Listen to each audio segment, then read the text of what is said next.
multi-step equations.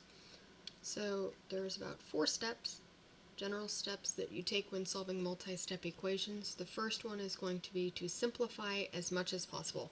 So combine any like terms that you can at the beginning if you can do any of them. The second step is going to be to try and move all of the variables to the left side, because when we write our final answer, we usually have something like x is equal to 4. Our variable term tends to be written first.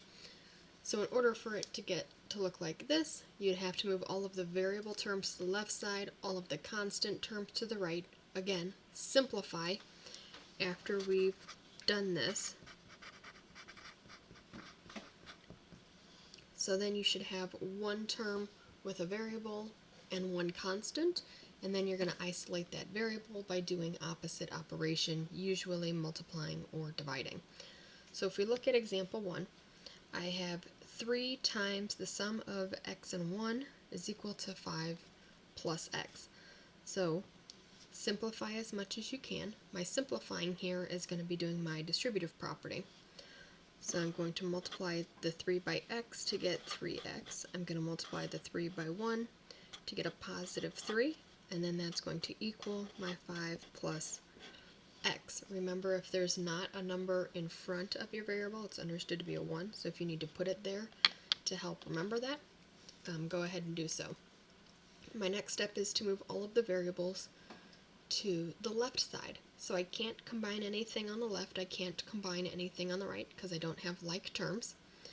So I need to move this plus 1 to the left side because it has my variable. So the opposite of adding 1x is going to be subtracting an x. So I'm going to subtract 1x from both pieces. When I do that, I have a positive 3 minus 1 is going to give me 2x. I still have my plus 3. I still have my 5. And 1 minus 1 is going to give you 0. So I have nothing left there. Continuing on, now I have no variables left on the right side, so I need to move all of my constants over to the right side. So the only constant I have is this 3. So I'm going to undo the operation, so I'm going to subtract 3 from both sides. When I subtract 3, my 2x comes down. Positive 5 minus 3 is going to give me a positive 2. And the last thing that I would need to do now is divide both sides by 2. So my x is going to equal 1. If we look over at example 2, again, your first step is to simplify everything you can on the left and the right side. So I'm going to do my distributive property to both pieces, or to both sides of my equal sign. So I'm going to end up with 2x plus 4 minus 5 is going to equal 3x plus 1. So now I'm going to simplify what I can on each side. So on this side I'm going to have 2x minus 1 because positive 4 and negative 5. On this side I can't combine anything, so I'm just left with 3x plus 1. Now the rule is to move the variables to the left side and the constants to the right. So if I need to move my variable to the left side, I need to subtract 3x from both sides. So that's going to get rid of this 3x. But I also need to move this 1 to the right side so that I get all the constants on the right side. So you can do it simultaneously, but you don't necessarily have to. Since it looks like I'm going to run out of space, I'm going to do them at the same time. So now, when I combine these, positive 2x minus 3 is going to give me a negative x, or negative 1. Negative 1 plus 1 is going to give me 0. On this side, 3x positive 3 minus 3 gives me 0. 1 plus 1 is going to give me 2. So right now, you have negative x is equal to 2. Our variable has to be positive. So in order to make this variable positive, I can multiply it by a -1, because we know that a negative times a negative makes it positive. If I multiply the left side by a -1, I have to do the same thing to the right to make sure that it's even. So now I have a +2 times a -1, which gives me a -2. If we look at example 4, again, do my distributive property. So I get 4y minus 4 is equal to 36. So now it just goes to a two-step. I have the variable on one side, so I just need to move the constant over to the right. So to move the constant, I'm going to add 4. So I'm going to get 4y is equal to 40. And then I'm just going to divide both sides by 4. So I get y is equal to 10. Another way that you can solve these problems is if I start with 4y minus 1 equals 36. Right now, I know that this 4 is telling me to multiply it to that parenthesis.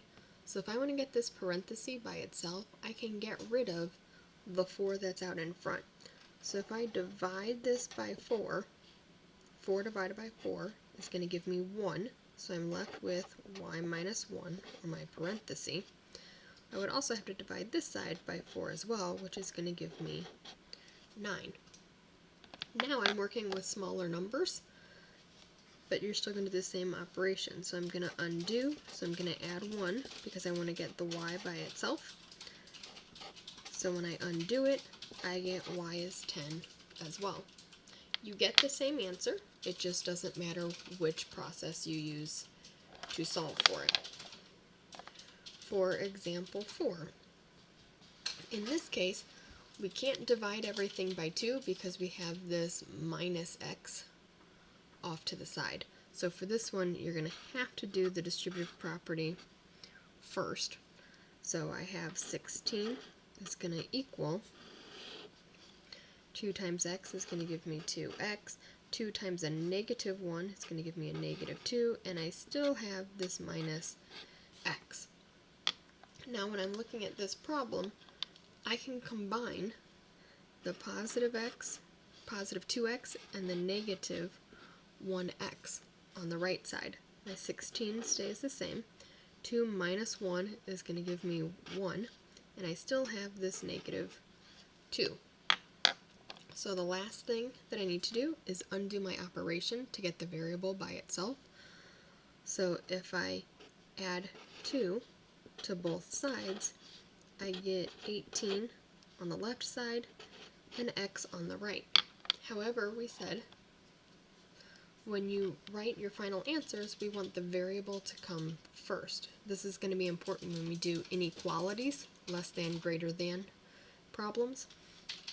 So in order to rewrite it, all you have to do is just flip their places. So x is going to equal 18. And the last problem is this word problem.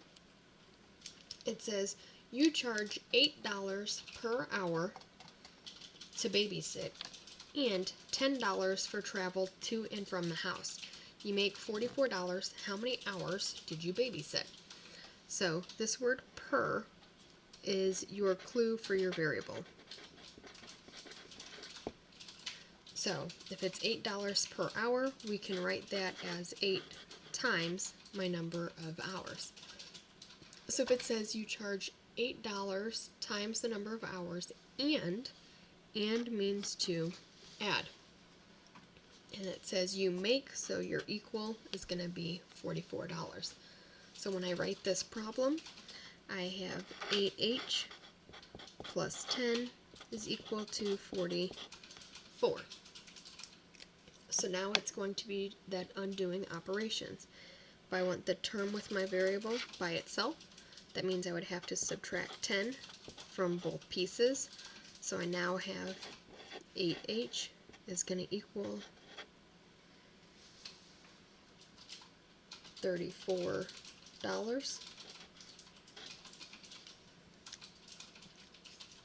And when I divide both sides by 8, so I can do my long division, or I can reduce first. I know since they're both even, they're both divisible by 2. So I could divide them both by 2 first and get 17 and 4. And now when I do my long division, 4 goes into 17 4 times.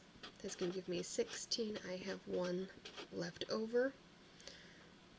4 is going to go into 10 twice. That gives me 8. When I subtract, I have 2 left over. I need to bring down another 0. 4 goes into 25 times. So you're going to babysit for 4 1/4 of an hour, or you babysat for 4 hours and 15 minutes. So you can write 4 hours and 15 minutes, or 4.25 hours. They mean the same thing. It's coming up with your equation based off of your word problem on doing your operations to solve for your variable.